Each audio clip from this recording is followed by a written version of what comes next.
One of my promises to you this year on the Story Copywriter podcast is to bring you more voices, more guests of people who are doing this work, who are in the trenches day to day. So I'm really pleased today to have Roy Furr on the call. So Roy is someone that I've been introduced to through Perry Marshall's group, and not least his work directly with Perry, and also with Brian Kurtz. And if anyone listening has not heard of Brian, then I think Brian's probably one of the guys who is somehow connected to every major direct response copywriter, dead or alive. He's the man at the hub, and so Roy's worked directly with Brian. So I'm really grateful, Roy, that you've made some time to join us today. Yeah, Rob. Well, thank you so much. I'm excited to come on here and just talk about story selling, talk about marketing, and see what kind of value we can share with your audience. Yes. So the first thing to say is that you're the author of a book called Ultimate Selling Story. Yes. And perhaps before we delve into that, perhaps you could just talk through a slice of your story that explains who you are and what you do today. Okay. So if we go back before I knew what copywriting was and before I knew what direct response marketing was, I graduated college with a degree in psychology and no real intent or vision for my life. And so I got the best job that someone with an undergrad degree in psychology could get, which was full-time with a headset on, answering customer service phone calls for the local natural gas provider, right? So when you didn't pay your gas bill all winter and we came out and we sent somebody out on the first warm day of spring to shut off service so you don't have heat anymore, I was the guy that you called and yelled at and had to counsel you through, getting your service back on. You definitely had one of those stress balls on your desk to get you through the day. No, but I had books. I had books because I got put on the noon to 9 p.m. shift, and mostly nobody wants to talk to the gas company after 6 or 7 p.m., like after dinner. And so I had a lot of time between calls. And I found a book called The Well-Fed Writer. And it said, there are these people named who call themselves sometimes copywriters or commercial writers who actually get paid to write the words for businesses. And somehow, like, I knew I liked writing before that, but it never equated that there could be people who write interesting things for business that actually get paid well. Now, he actually disparaged people who were like direct response copywriters. He didn't like it. He said it wasn't a good fit for him. But I'm like, that's an interesting idea that you can actually get paid, not based on the word or based on the time spent, but based on the results you generate. Paid for this. Yeah. And so from there, I found entrepreneurial direct response, and I kind of went down the rabbit hole. And within a couple months, I got my first marketing job at an IT training publisher and put them on the Inc. magazine list of America's fastest growing businesses. A couple of years later, I launched into full-time freelance direct response and worked with many of the greatest copywriters and marketers in direct response, some amazing people. And, ended up working with Brian Kurtz on his Titans of Direct Response promotion, connecting with Perry Marshall, who's actually from Lincoln, Nebraska, where I'm at right now.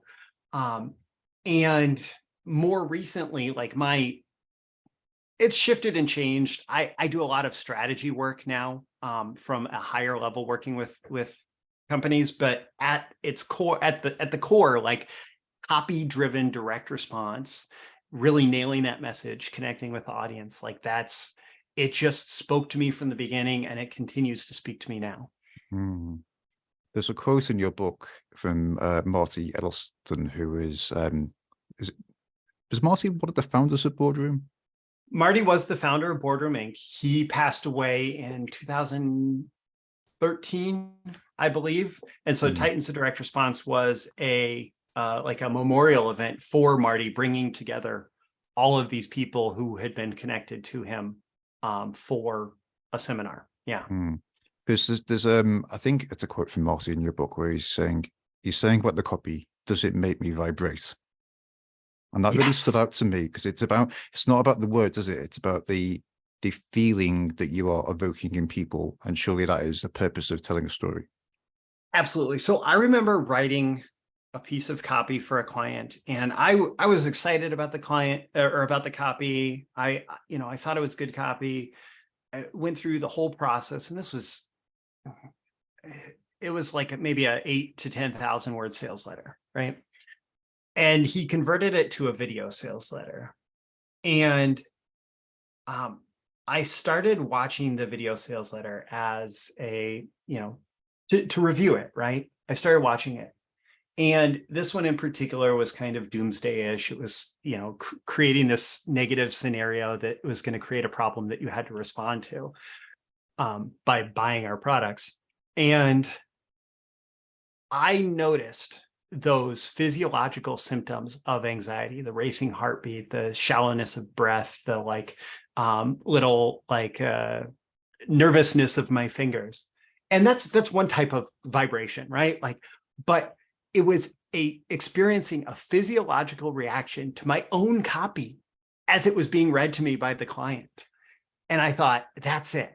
That's when you really know that maybe the copy gets you very excited. Maybe the copy gets you. It's the reverse of that anxiousness. It's the excitement. I was reading 2 separate bits of copy today where I thought internally, oh no, I'm going to end up doing this. This is clearly right for me. Like, I need to move things. I need to move some things around financially. They're quite big investments, but yeah, it's that feeling of excitement of like, this is right for the problem that they have identified. This is the right step forward. Absolutely. Yes. And great copy will do that. It doesn't just logically persuade you of something. It creates this emotional reaction.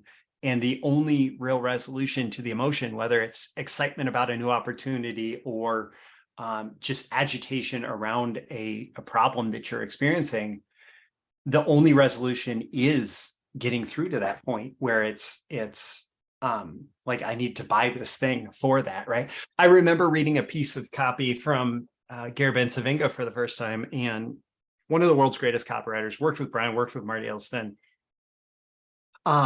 He retired, but he still has this olive oil business, the Fresh Pressed Olive Oil Club.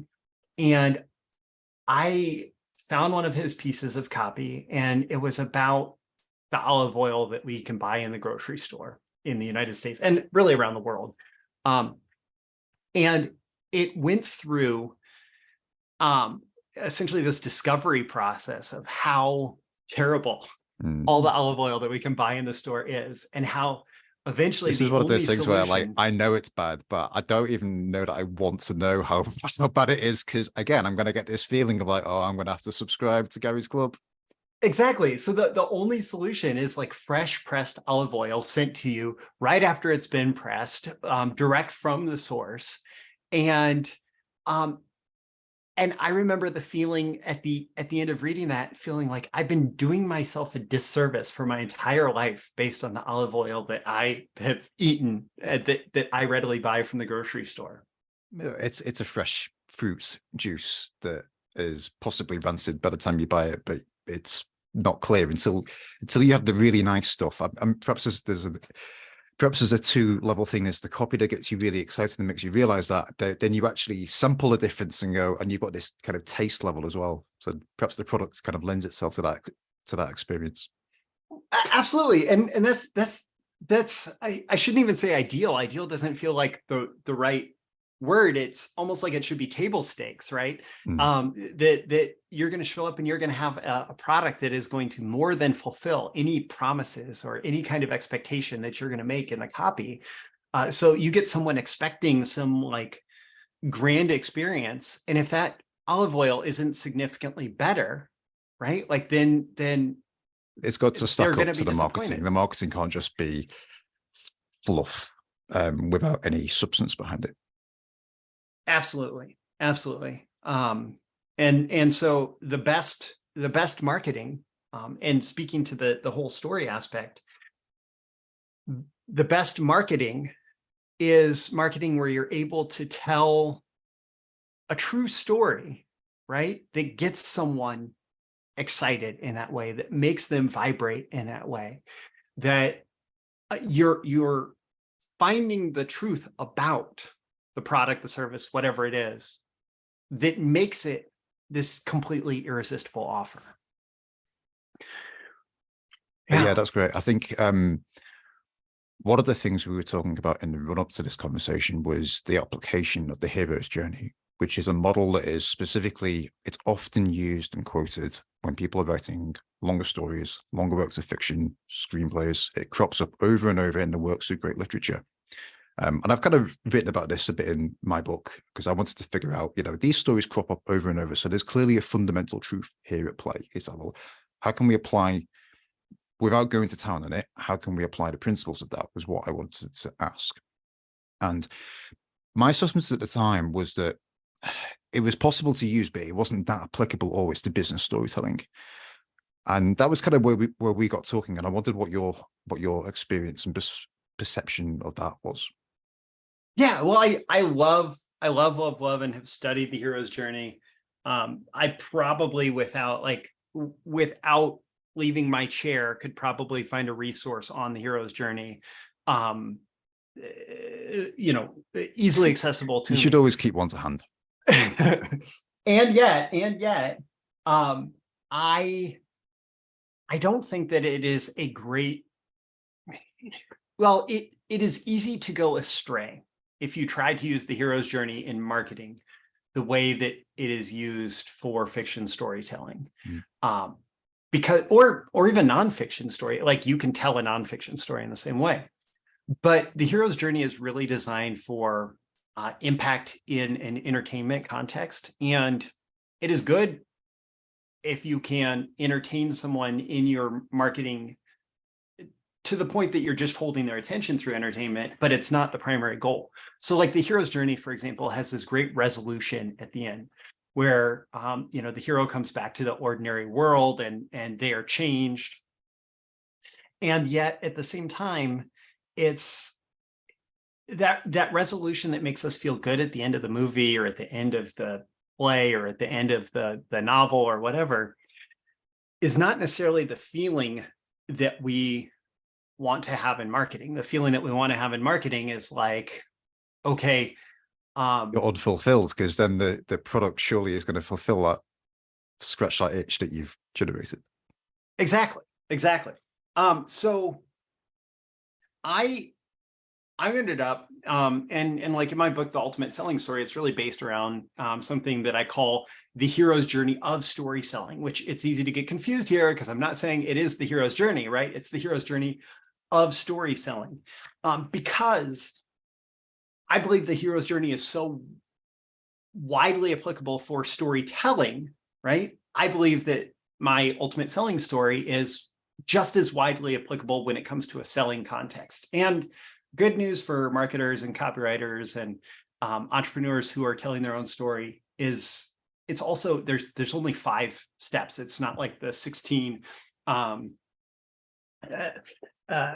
steps of the hero's journey as some people tell it, or 19 steps, or I've seen a few different breakdowns. I have 5 steps in my book as well, so that's reassuring that you said that. Yes. So my version of this, it actually builds on the problem, agitate, solve formula, but it goes a little bit deeper. So initially, it's PAISA: problem, agitate, invalidate, solve, and ask for action. And so we start with the problem. Markets are problems, right? I say that as a truism.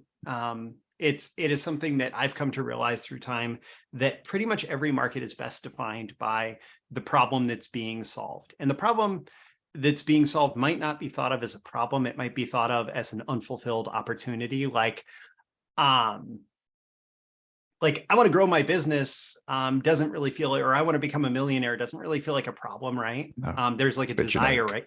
Right?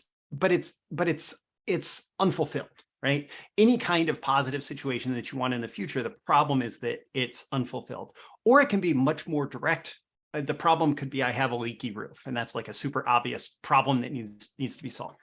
But when we think about this ultimate selling story, it starts with the problem, right? And we're going to tell some version of the story. Maybe it's us going through it. Maybe it's a customer going through it. Maybe it's, maybe I've even told third person stories where I've created and like fictional stories that kind of represent a scenario in marketing. So lots of different ways to come at it, but we start with the problem. And what we're doing here is we're helping the prospect recognize that we understand the problem or challenge that they're facing. That's what's going to And get their attention and stop them from scrolling by. That's what Vic Schwab was talking about in his book. It's like the prospect's like on this train going at 100 miles an hour, and you're trying to flag them down at the side of the railroad. It's like, well, you're only going to get their attention if it's something that resonates with them as a problem. It makes it super relevant to their current experience, especially if you think of the problem, not just as the problem, but like all the symptoms of the problem, because sometimes a market, someone is best able to recognize that they're in a market, not necessarily by the, by some name of the problem that you have, but by the symptom. And so I think of I love health symptoms. I think symptoms are so much more powerful than problems. Yeah. So it could be like, if I have an example. So like, okay. I currently do not have a motorbike. So I'm a biker. That's the situation. I currently don't have a motorbike, essentially because I have small children who, by my own terminology, have ruined my life. And the need to pay childcare providers surpass the need for me to have a motorbike on finance. The symptom is I walk down the road and a guy will ride past me on a beautiful Harley Davidson, and I feel this kind of pang of envy, and I feel this feeling inside of it's like, damn it, I need a bike. It's like, that's the symptoms. It's the symptoms that kind of demonstrate the problem, I think. Absolutely. And so there could be some variation of that. Like even you just telling that story is going to resonate with someone who is in the exact same situation, right? And so we start with the problem because that's the broadest point at which a market is identified. So somebody is going to be attracted to you talking about the problem if they're in the market at all for whatever your solution ends up being. So as opposed to 50% off, which is some deal that we're offering, whatever, you're not going to attract the broadest market by 50% off our product. You're going to attract it by speaking to the problem, the experience that they're currently having. But just logically recognizing that someone is speaking to the problem that I have is not enough for me to want to go out and solve it. It doesn't. There's like, no urgency there, is there? Yeah, like, yeah. Oh yeah, I've got a problem. All right. So what you need to do is you really need to get someone to the point where they are desiring a solution to the problem. And the way that you do that is through emotional agitation. And so emotional agitation around your motorcycle story could be, we can play into the all the masculinity archetypes and stereotypes. Like, do you even feel like a real man when you're pushing a pram instead of riding a motorbike? And that's terrible, like, and toxic for me to like push that on you. But that's like the extremes of the agitation there, right? And you're like blushing right now for anybody who's not paying close attention. And it's something different in every market, in every situation. But what you're you could come up with a whole range of examples there of different agitational triggers, I guess. What you're looking for is what are the hot buttons that you can press that make someone really, really want to solve that, like find a solution to the problem, right? I think motorbikes are seasonal as well, because in the UK, the weather's just turning nice. So all of a sudden the motorbikes all appear. And again, it's all visual cues. You got the nice weather, you got the nice evenings, you got the long rides. Yeah. So after we've established, yes, I'm talking about the problem that you are experiencing, and I'm agitating your emotional experience around it because, the truism, the statement that we make a decision based on emotion and justify it with logic, right? We want to agitate the emotions around it. Now, the next thing that we need to do is invalidate the other options. So in most markets, people have bought one or two things, or 10 or 100 things to try and solve the problem in the past, or at the very least, they have been shopping for a solution to the problem. Or they may recognize that other solutions are possible, right? We're not in a world where there's one solution to every problem. They could choose to do not nothing, I guess, in some cases. They could, yeah. The Dan Kennedy question is great. Why should I, your perfect prospect, choose to do business with you over every other option available to me, including buying from a competitor, solving the problem myself, or not solving the problem at all, right? And so that's good thinking here, that we're considering all the options available to this person. This person has recognized, okay, there's this problem that I'm facing, and the emotional agitation of leaving this problem unsolved is motivating me to want a solution, right? So I want a solution. What are the options available to me? And this is one of those things that like, we haven't talked about AI and ChatGPT, and like ChatGPT sucks for storytelling copy and all of that right now. It's don't worry, it's on my list of questions. But you're not getting out of the conversation without it, but yeah, we'll talk about that one later.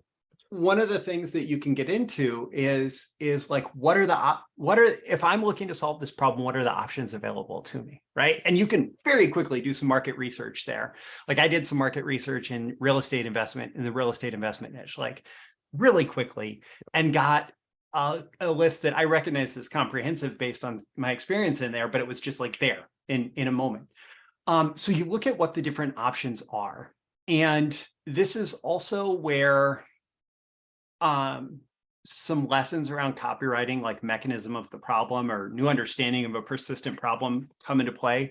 Meaning, if I've been through one diet after another, or one investment approach after another, or one, I don't know, relationship strategy after another, one CRM system after another, yeah, why haven't those other things worked for me? And so investments, it's a world that I know well. Here's why maybe this approach doesn't work, or this approach doesn't work, this approach doesn't work. We're invalidating other solutions. And this can be let's come back with an example about how this can all be done as a story once we're through the PAISA. So we're invalidating other solutions. And then what we do is we define what the buying criteria are for an ideal solution. So if we've invalidated the other solutions, if we said this didn't work, this didn't work, this didn't work, this is what was necessary for an actual solution to the problem, then we lay that out. And that could have 90-95% overlap with every other option, but yours is going to have some unique mechanism, something unique that makes it a superior solution. I'm seeing huge overlaps here between like Perry Marshall's work with his definitive selling proposition, and it's so foundational that you can't just find the words without having the uniqueness in place to underpin it. And the fact that Invalidate is at the center of this process, perhaps it's almost like the fulcrum almost that has to be in place. Yeah, it really is, because that's like, ultimately you could go motivate people to solve a problem. I heard recently that all the beer ads that play during the Super Bowl, beer advertisers, beer companies will admit that there are no minds changed about like what beer is going to be bought because of the Super Bowl, but people will buy more beer because of all the beer that's advertised during the Super Bowl. It does make you want to go and drink, like it does. Yeah. But in the context of direct response, we don't want to just feed a bunch of customers to our competitors. We want people to buy our solution. So we have to invalidate the other options available. Then we define what the ideal solution is. That's the solve or solution part. And then ask for action. Or if we're just telling a story, we could just talk about the action that we took, but that's going to set up. And now we're creating an opportunity for you to do this. So if I can continue with a quick example here, I was talking to a client. I was doing a quick copy review service for them, and he had this great, like, in the real estate investment space, there are certain deals that need a very specific type of financing, where it's like there are 3 people involved instead of just 2, and one person only owns the property for like a day, right? So they need super short-term financing to cover the transaction, but they're going to pay it back in a day anyway, right? And this guy was getting into the real estate investment business and wanted to do that type of deals. It could be a great way to make like a fast paycheck and then not have any of the responsibility of property ownership or anything like that. So he wanted to do those type of deals. And he was very excited about it, but he couldn't make any deals happen. And so the problem was he wanted to profit from this particular type of deal in real estate. The agitation was that every time he got close to having a deal, the fact that he didn't have this funding available was just a barrier to finalizing any of the deals. So he wasn't able to close any deals. He wasn't able to make any money in the real estate business. And he saw these deals like ready to take place, but he wasn't getting paid because of that, right? And so he went looking for whatever funding sources were available. You know, you can't go to a mortgage company and get this type of loan. There's a lot of people who may be in your network, maybe don't understand this and don't want to put the money into these loans. It's perceived as risky or a weird transaction. A traditional bank isn't going to give you any other type of loan for this. And so all of the traditional solutions there were invalid, right? And then he found somebody who was able to make this type. He was actually approached by someone who was able to make this type of bridge loan and said, this is what you need, right? And I can provide it to you. And so the solution was this type of bridge loan. And then he was able to do that deal, and he was able to do a lot of other deals, right? And then the particular product that was being sold in this piece of copy that I was talking to him about was actually like a funding service, right? Like we provide funding. We show you we show you actually how to provide this type of loan to these transactions, and how to get people who need these loans, and how to get paid based on the loans. And we actually have the money available to do the loans, and you get paid based on the loans. And they had all of this great information about the service wrapped around it. Like, this is great money making opportunity, providing these loans, all of that, but there wasn't an emotional connection with the person. The person came across as just like, I'm a rich guy, I have money to loan, you can get paid for loaning the money. But informational. Yeah, like pretty informational. But early on, I identified a point where in the copy there was, we could stick this in there, and he didn't even have this story told. I basically went through that story with him, and I said, I'm just going to guess. And I went through my PAISA formula. I'm just going to guess. When you were getting started in real estate, you ran into this problem, right? And it was frustrating for this reason. And you looked at a lot of the traditional funding options, and they didn't work. But then you had something happen where you were introduced to this type of loan, and you were able to get all these deals, right? And he's like, yeah, like I could edit that a little bit, but the story is like 90% there. I just need to fill in some details, right? And I said, okay, take the copy that you already have and stick that like 10, 15% into the copy. Just stick that story in there, right? And it worked. The promo worked particularly well, because in this case, we were identifying his origin story for this particular type of product or this particular need. And it made it so much more compelling. It made everything around it so much more compelling to, instead of him being a rich guy with this money to lend, he was this guy that was in a situation like you were, trying to get started in real estate and needed this source of money to lend. And now, because he's had so much success, he's able to pass that on to you, right? And it completely transformed the copy. And that's great, because like you didn't even like rewrite the whole thing. It's not like you came in and just, you know, picked a completely different set of words. You just, in a sense, reorganized and moved the bulk of the copy as it was, yeah, further down.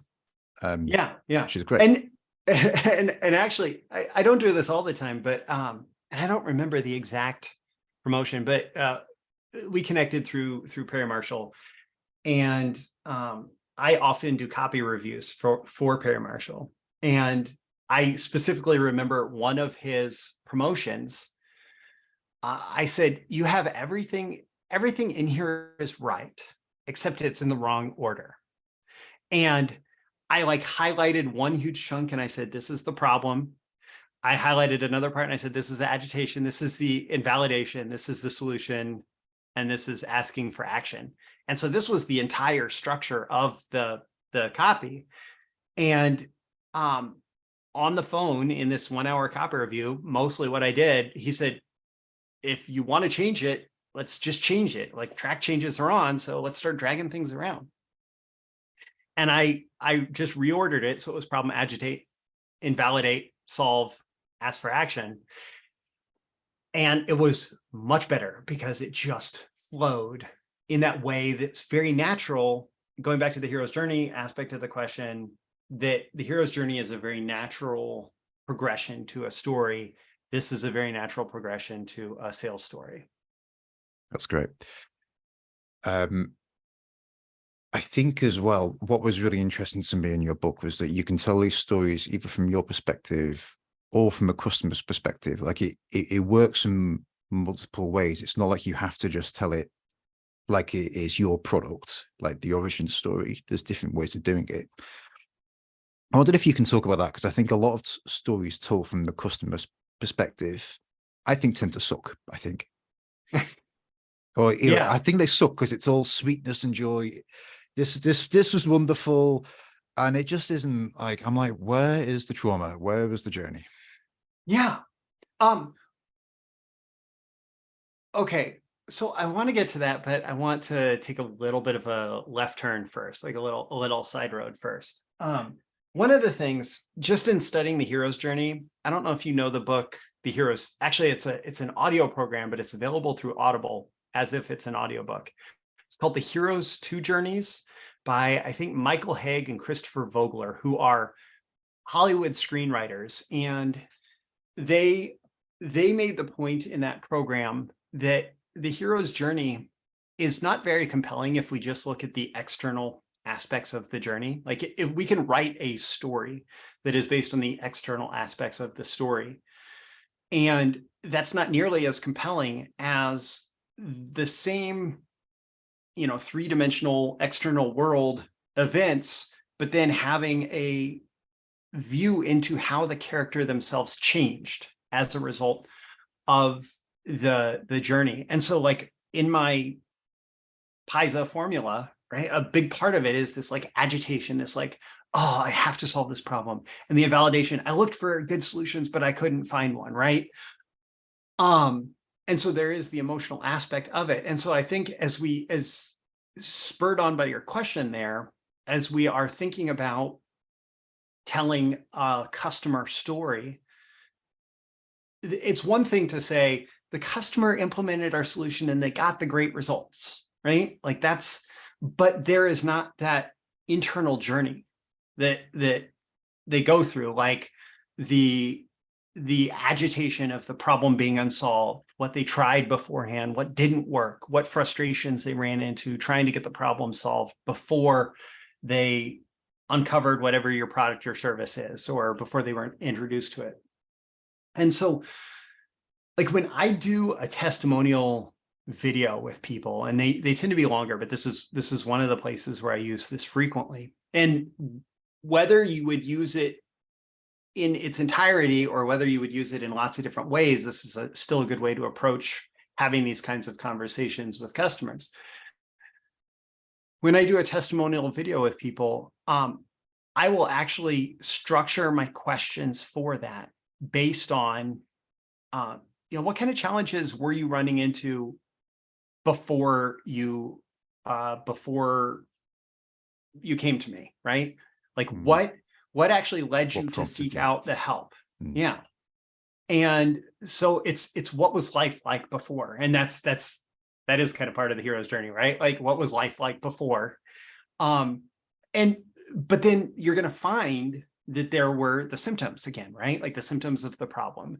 And so you're going to want to identify that. Okay. And then why did you decide that like you really need to go reach out for help? So we're looking for agitation. We're looking for what made you decide you really wanted to solve that problem. And then what other solutions did you look at? What other solutions did you try? Did you try to solve the problem yourself? Did you try to just put off solving the problem? Why didn't that work out? Why did you continue to pursue a solution? Okay, now what about this particular solution was so appealing to you? Like, why did this one make so much sense to you, right? And so we're getting all this information by talking to the customer. And then what action did you take? Well, when you're telling the customer story, usually it ends up being they made the brilliant decision of buying your product or service, right?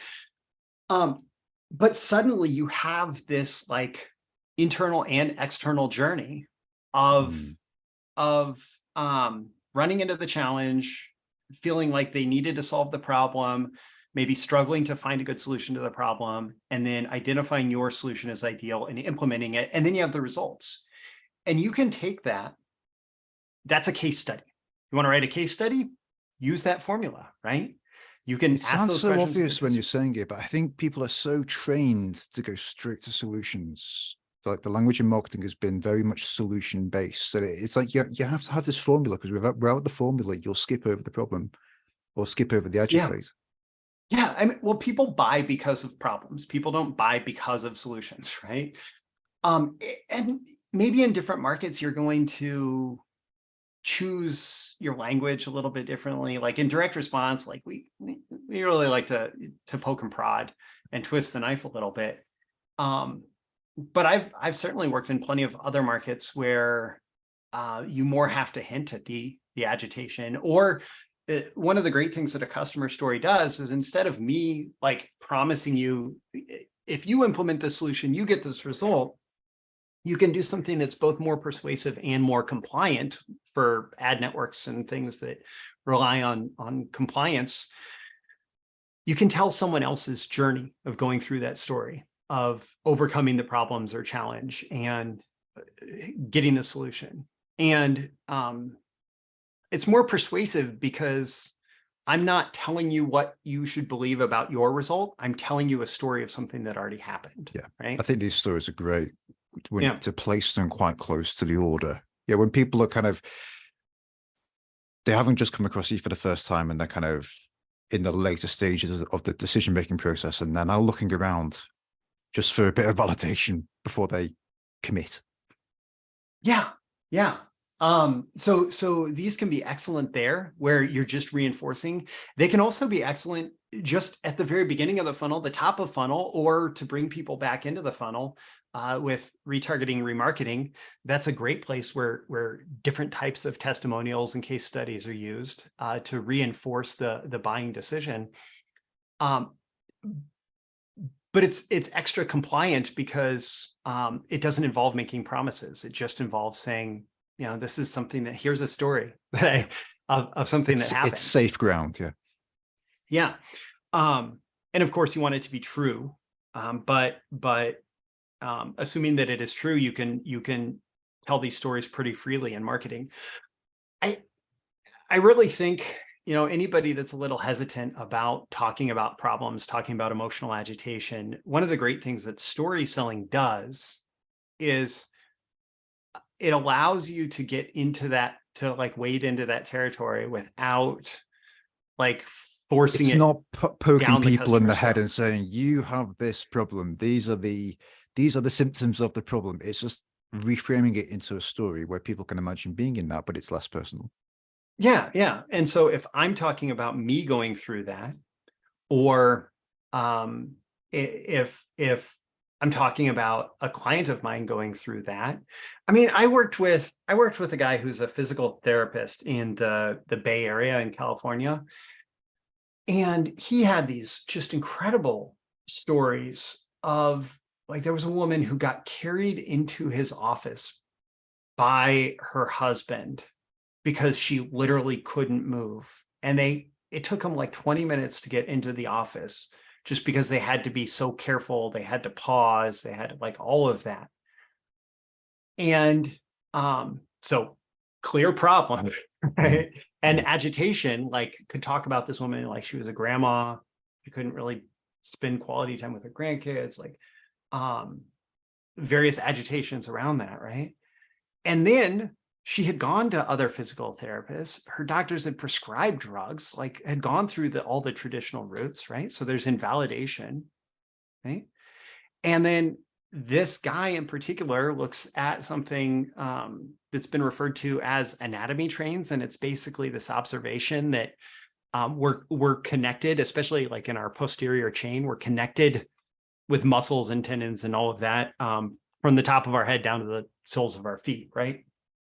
And he identified that many times these problems appear in places where the cause, like the symptoms appear separate from the cause for their location in the body.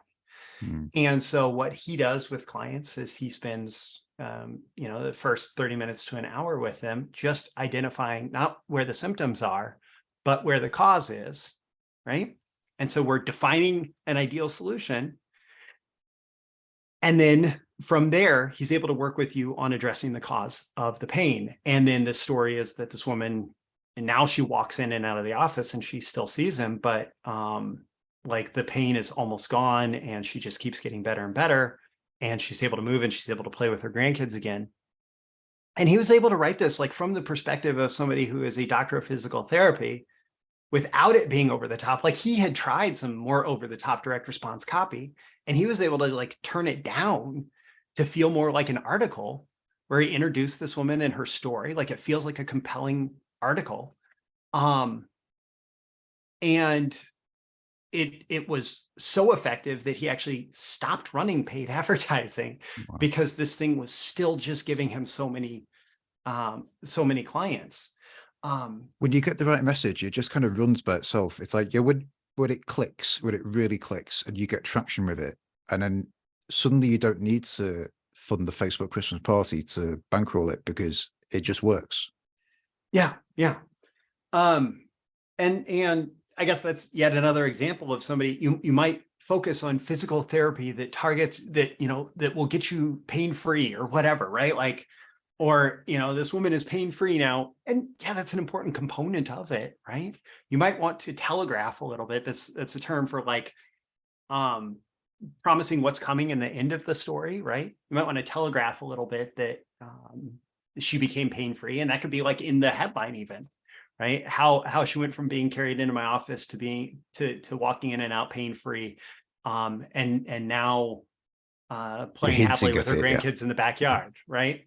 But then you go back to that moment where she was carried into the office for the first time. And that's a great example of just telling. And I guess what I want to say here, the media you choose can go a long way to allowing you to use some of these approaches in ways that are very beneficial. So if you write it like a blog post or like an article, like this particular one was being run on a news site where you could actually do paid placements on a news website, a regional news website. And so it came across like an article, right? And even though it was labeled as advertisement, right? It was an advertorial. And it came across as an article about this woman going through this experience and the success that she had and how she's now living her life with a whole lot less pain or now pain-free. And if like, that's a very normal news article, I often quote Howard Gossage, who said that people read whatever interests them, and sometimes that's an ad. Absolutely. Yeah. So embrace that if you do it the right way, you can talk about problems. You can talk about agitation. Yeah. For someone who is a business owner listening to this, so it struck me as you were talking about Perry Marshall earlier, that you were able to reorder his writing because you had a degree of distance to it, because it wasn't your baby. You were able to come in as the external copywriter, and to you it's more obvious because you haven't thought about it for weeks and weeks and weeks. So for a business owner, should they be doing their own copy or what are the situations at which points you might bring in an external advisor? Yeah, well, there are a ton of different factors. One thing that I'll find, like I have a very favorite book on marketing that just got republished called Method Marketing by Denny Hatch. And About it, yeah. yeah, what he does there is he juxtaposes these stories of like, this person was a professional copywriter and they wrote this amazing copy and it had this huge success, right?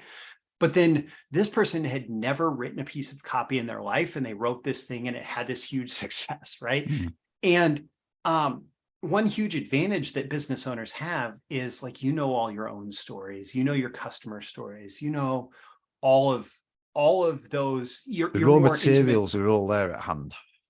Yeah. And so sometimes a business owner will struggle to find a copywriter that can do any better than them because it takes a pretty good copywriter to be able to pull all that stuff out of you and translate it into copy. And so the default just, oh, you should hire a copywriter for all your most important copy. It's not necessarily the default. I've also worked with plenty of businesses where the owner has never written a word of copy and they've always hired copywriters and have been very successful based on that. What I'll say is like specific to Perry's situation, Perry started his business writing his own copy. He is a copywriter. Perry, that's worth saying. Yeah. I wrote a testimonial back in like 2012, 2013, and I said that he is one of the top 10 living copywriters, but nobody thinks of him as that because he only writes for his own businesses or doesn't sell copywriting services, right? So Perry started with that, but then he worked with John Fancher and basically has downloaded his Perry Marshall voice into a copywriter who he has this extended relationship with. And they do a ton of work where either John will write it or like Perry will speak it a little bit and then John will turn it into copy or whatever.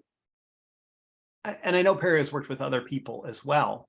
And that can be a smart thing to do. But what Perry does with me, because I've never written copy for Perry, what Perry does with me is also a smart thing to do, just depending on your situation.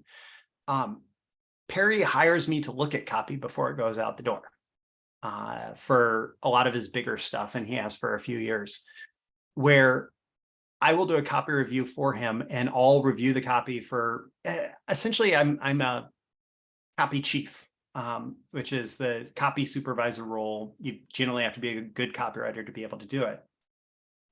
But I'll review the copy for an hour before we get on the phone or Zoom or whatever. And then we'll go through my point by point. I'll answer questions, you know, and sometimes it's Perry, you've written something really good here. And like 20 minutes later, I'm trying to come up with something to fill the hour. And thankfully Perry is about the value, not the time. And so sometimes the call is done in 30 minutes. You know, after I've answered a couple of questions, or he'll say, well, what do you think about the offer? What can we do to make this offer more compelling? Where should we use this? Like, I think some copywriters, I think something to stress as well, it's like different copywriters will excel in different areas of the craft. So like some people are better copy editors. Some people are great in the role that you just described, where you can review things and really sharpen it, get the message right. A lot of my work sits more at the interview stage in terms of exploring a client's story, exploring the raw materials, pulling all of the raw materials together. And that's fine. It's figuring out where your role is and where you provide the highest value, surely. Absolutely. And I think that's one of those things where, like, if you struggle to get your voice out, having a copywriter who's actually able to sit down and interview you for 2 hours. I mean, oftentimes when I've worked with clients and I'm talking to them, it'll be at like an hour and 38 minutes when suddenly they tell the story that's like the most interesting aspect of everything we talked about. And the call was only scheduled for an hour. And the reason I'm there and getting paid such good money as a copywriter is because I asked the right question at an hour and 38 minutes in that pulls that story out, and then I know to use it. Yeah. It's the throwaway comments that they make that are just completely off the cuff. And I record all phone calls with my clients just because I know that if the second I don't record, they're going to tell me something that's critically important. And if I don't write it, well, it's too late then. If I haven't recorded it, it's too late. Yeah, absolutely. And then you can transcribe it, and you have some rough copy that you can use and move around and edit to make into something final. Yeah. Let's just talk quickly about ChatGPT then. Where do you see things going with this? Because I think my stance essentially is I am walking into this rather than running. I do think it's going to significantly change some parts of the game. I see definitely some kind of efficiency gains at the moment in terms of research, at the moment in terms of, I quite like the idea of asking it to critique a piece of work. Sometimes that seems like an interesting application, but I wondered what you were kind of doing with it, if anything. All right, so I want to talk about where I see it going on like a long-term basis first. I also want to talk about where I see it's at right now. And it's something that I've talked to a lot of folks about, and so on a long-term basis, like just kind of the inevitable thing, and I don't even know what happens to marketers at this point. There will come a day, unless humans shut down progress, where we can basically come up with an offer, and we say, target this group of people for this offer and write a compelling, and it may do all the work of like telling us to tell its stories and all of that stuff, right? But then the actual customer experience is like somebody clicks on an ad, and based on the data that exists on them, they land on a landing page that has an embedded video sales letter that is being generated dynamically based on the behavioral data of that customer to speak to their hot buttons, and that is able to do everything to persuade that person to buy the product, and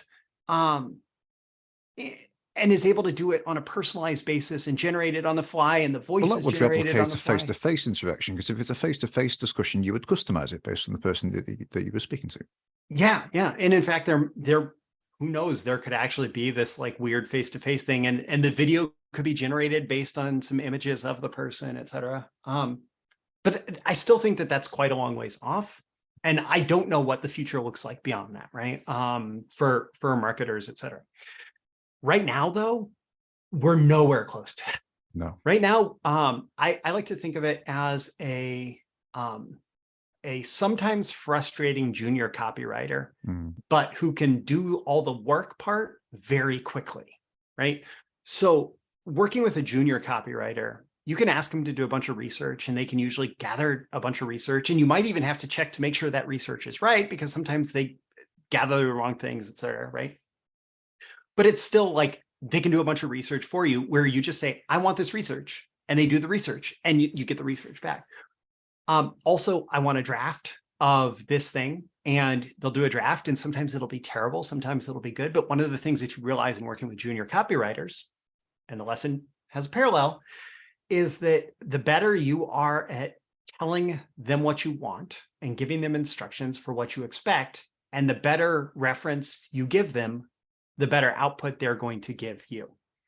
And so a lot of what is possible with ChatGPT right now is about your thinking going into it, your process going into it, and any kind of AI, generative AI like that.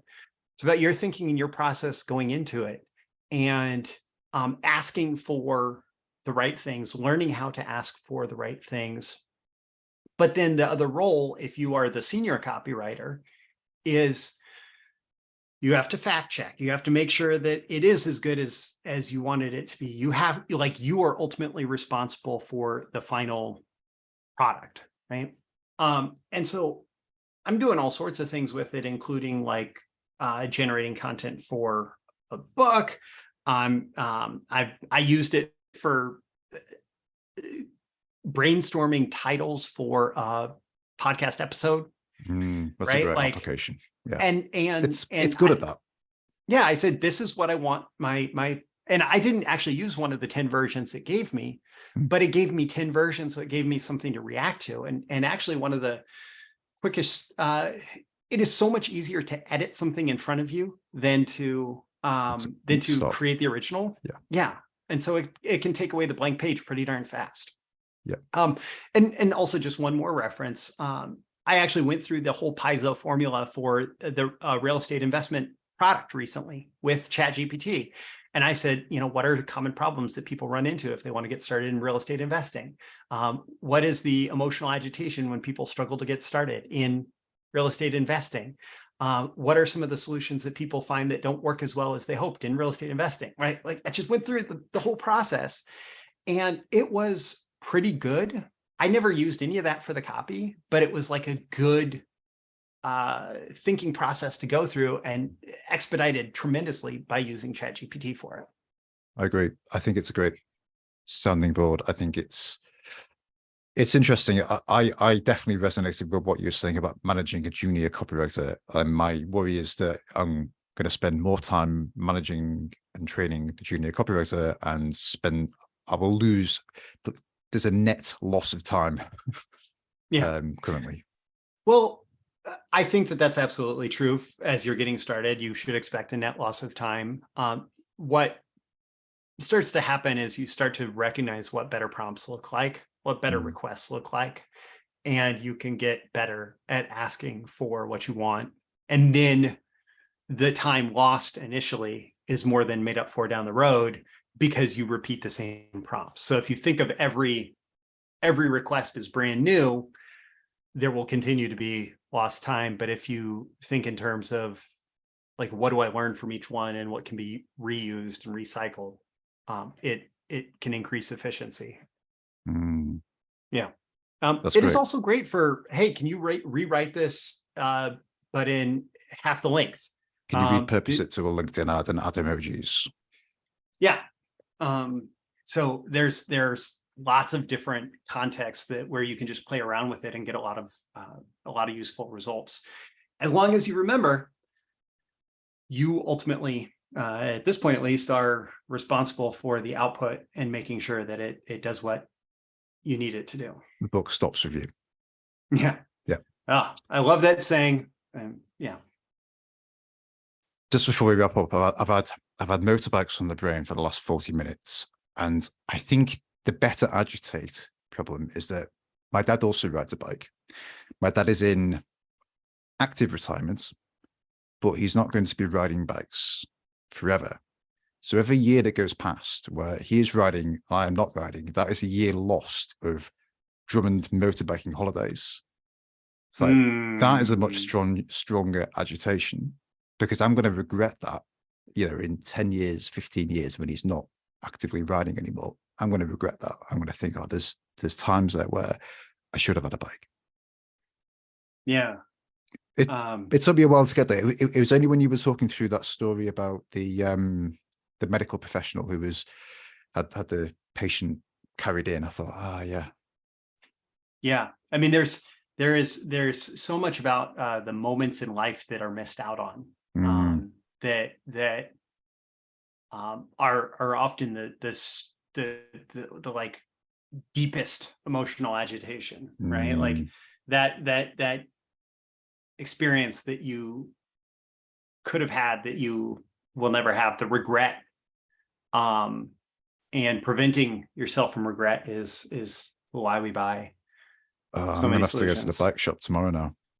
I know. I'm gonna have to go and sit on some bikes. So I was gonna try and like propose some rental service or something, but of course you probably would hate that. I mean, it's not. Yeah. I actually wouldn't mind that, but it's actually quite hard to rent a bike. It becomes more. But you might as well just lease it. There you go. Yeah. So there we go. But that's the solution. Yeah. Yeah. This has been great, Roy. Thanks so much for coming on. Thank you, Rob. Where can people find out more about your book, and where can people sign up to your email list and follow your work? Okay, so you can go to ultimatesellingstory.com. It will actually redirect you to the Amazon page. I don't currently have this book available for sale off of Amazon, so it's The Ultimate Selling Story by Roy Furr. And once you dive into this, there's plenty more resources that it actually directs you to as well.